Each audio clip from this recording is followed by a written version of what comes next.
In 2022, in the Pokemon Day Presents, we were introduced to Pokemon Scarlet and Pokemon Violet, the Gen 9 games. These games would come at a strange time in the Pokemon franchise's life, right after the release of the very much awaited Sinnoh remakes and the out-of-nowhere Sinnoh prequels. While Pokemon Brilliant Diamond and Pokemon Shining Pearl were the definition of polarizing, Pokemon Legends Arceus was pretty well received by the community in general. So Gen 9 in 2022 had some decent-sized shoes to fill. Well, hey, I'm not so ace trainer, and now that it is all probably said and done, did they fill them? Let's get into it. Pokemon is a franchise that runs on the idea of you becoming the very best like no one ever was by battling with and catching Pokemon, and the same still applies to Pokemon Scarlet and Pokemon Violet, but this time it happens in an open world. For many, this was what they always hoped the franchise would be, for others it was the ultimate goodbye to the linearity they so dearly loved. And for all, it was where we start to see the strengths and the weaknesses of the Gen 9 games. While we have a map that's filled with different biomes, Pokemon everywhere, and a fast-paced gameplay style that only loses to Arceus because of our inability to catch outside of battle, we also have various bugs like lighting effects glitching, framerate dips in more ambitious areas like Casseroya Lake or the Tectory Thicket, or when you turn too fast, and we have models popping in and out at a too close for comfort range.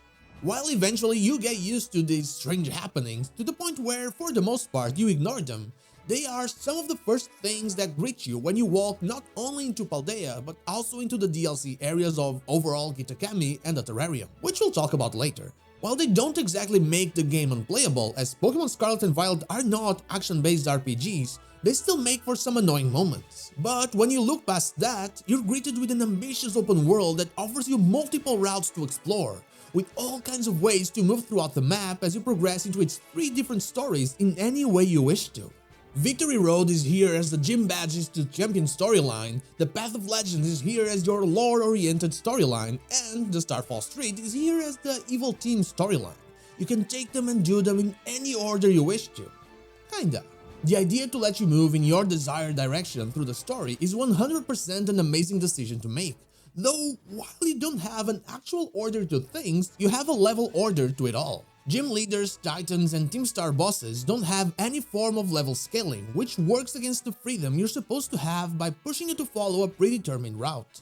While yes, you can get to any location and challenge whatever's there, you will very likely lose if you adventure too much. And that shouldn't be the way a game that pushes you to adventure rewards you.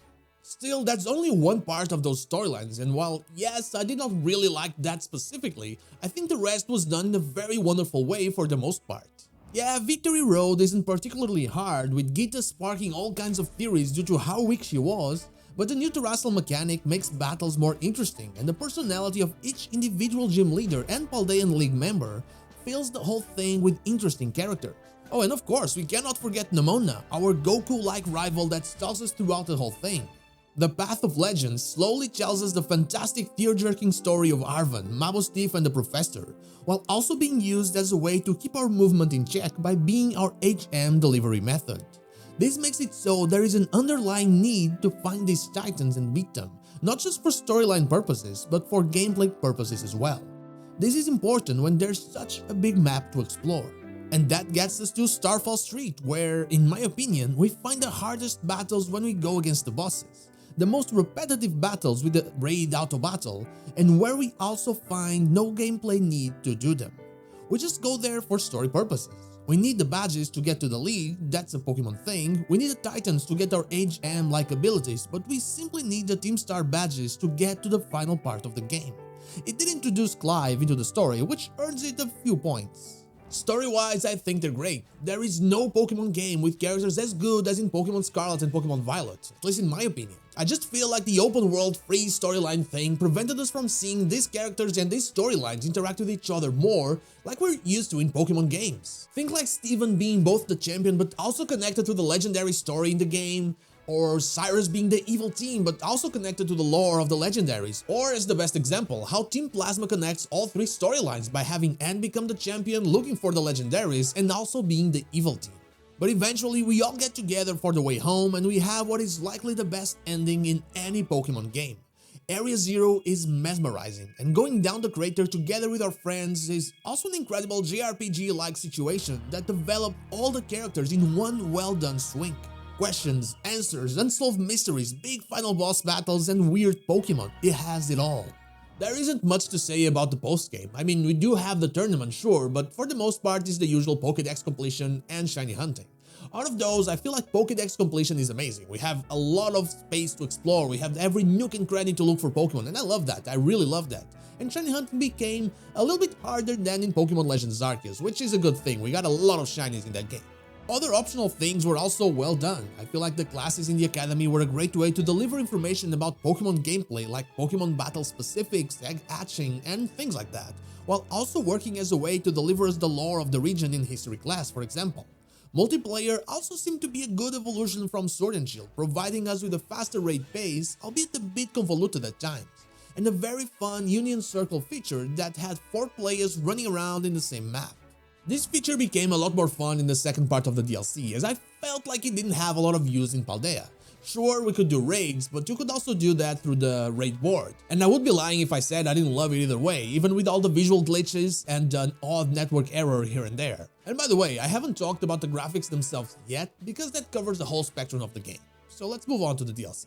As expected, we had 2 DLC parts for the Gen 9 games, just as we had in Sword and Shield.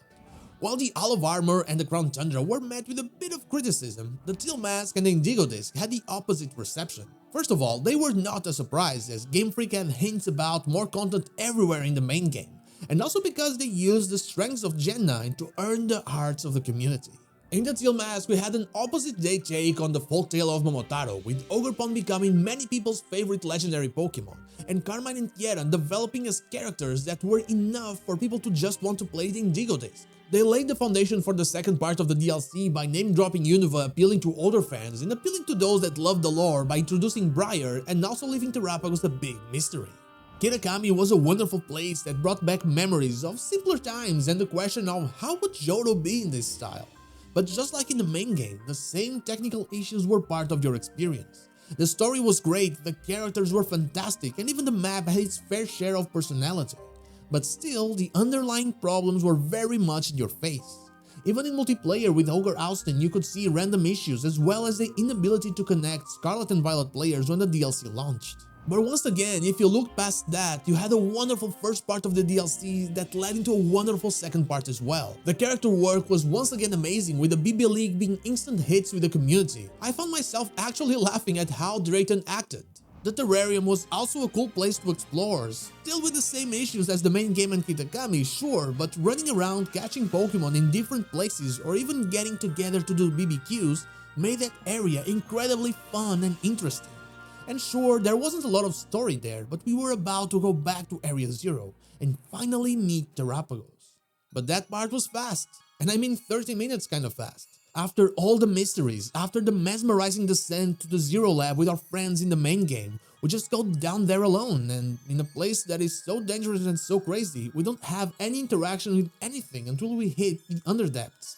Briar doesn't care a single bit about the Paradox Pokemon, which was also a bit of a plot hole in Kitakami since we're riding the cover of our ancestor's book. Honestly, as someone who was waiting for that final part since the beginning of it all, well, it was a bit disappointing. Yeah, the battle against Terrapagos was really cool, and that post-game cutscene in the Crystal Pool was also super interesting with the timeline stuff, but I feel like that final part needed so much more. But hey, at least we got cool stuff like flying, which after using it in Paldea and Kitakami, it should have been in the main game. It absolutely should have been part of our experience in the main game.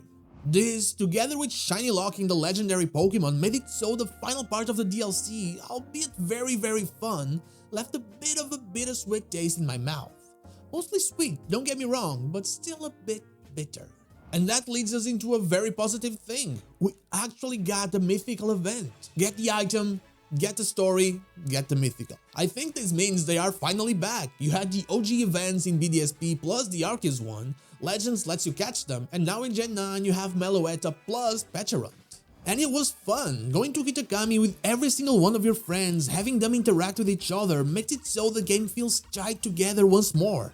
Crazy Nemona straight up wanting to battle this former champion Kieran, Penny acting awkward as only she can, and Arvin being the jealous kind because he didn't have many friends before meeting us. Kieran was simply trying his best, and the stern Carmine being the OG chicken dancer. Sure, the graphics of these games could have been better. We have a lot of examples of games on the Switch that, despite its limitations, do a better job at looking pretty. But at least the Pokemon models look amazing. And for a franchise that usually lacks in the story department, I think they did a wonderful job this generation, story-wise and character-wise. All the mysteries, all the new Pokemon, all the different areas, they all feel like they exist for a specific reason.